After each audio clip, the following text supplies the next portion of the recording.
Եթե կենդանության օրոք ամբուլատոր քարտի վրա չեք նշել, թե մահից հետո թույլ չեք տալիս, որ ձեր օրգանները վերցնեն, ապա պոտենցիալ դոնոր եք։ Բժիշկները ըստ մեր օրենսդրության այնուամենայնիվ համաձայնություն պիտի ստանան ձեր ընտանիքից, հարազատներից, իրավական ձևակերպմամբ օրինական ներկայացուցչից։ Առողջապահության նախարարությունը որոշել է զարգացնել կայացնել այս ինստիտուտը մեր երկրում, որ մահից հետո կյանք փրկողներն ավելանան։ Ընդհանրապես օրգանների փոխպատվաստման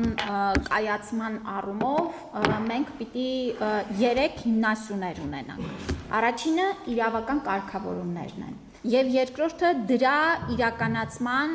համաձայնության եւ մյուս օղակներում անհրաժեշտ իրավական կարգավորումներն են։ Ես կարծում եմ բավական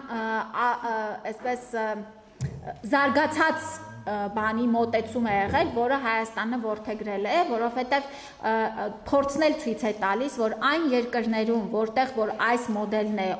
կիրառվում, դոնորության ինստիտուտը շատ ավելի զարգացած է։ Աշխարհում յուրաքանչյուր տարի ըստ առողջապահական ամփոփ տվյալների իրականացնում են շուրջ 170,000 փոխպատվաստումային վիրահատություններ։ Այս թվի մեջ ներառված են նաև մեր երկրի ցուցանիշները, ընդ որում դիակային դոնորություն գրեթե չունենք, իսկ ողջ դոնորներից ամենաշատը երիկամի փոխպատվաստում է կատարվում, տարեկան մինչև 25 դեպք, լյարդի մինչև 5։ Բոլոր խնդիրները եւ դիակային եւ կենդանի մարդուց եւ ուղեղայի մահից հետո վերցվող այս բոլորը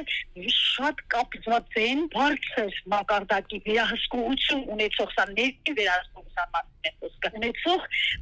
վերակենդանացման ծառայության է ցավոք սրտի Հայաստանի Հանրապետությունում այստեղ մենք լուրջ խնդիրներ ունենք ամենակարևոր չզարգանալու խոչընդոտներից մեկը այս ծառայության թերի լինելն է եւ երկրորդը ունենք մենթալիտետային, մշակութային, կրոնական ինչ որտեղ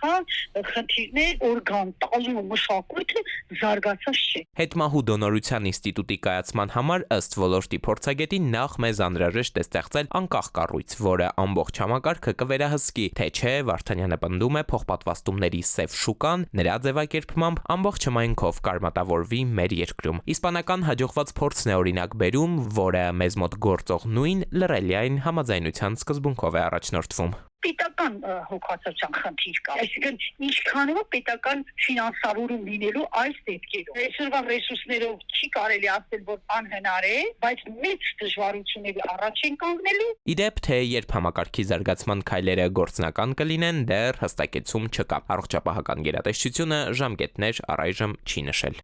Էդուարդ Պողոսյան, ժամը լրատվական։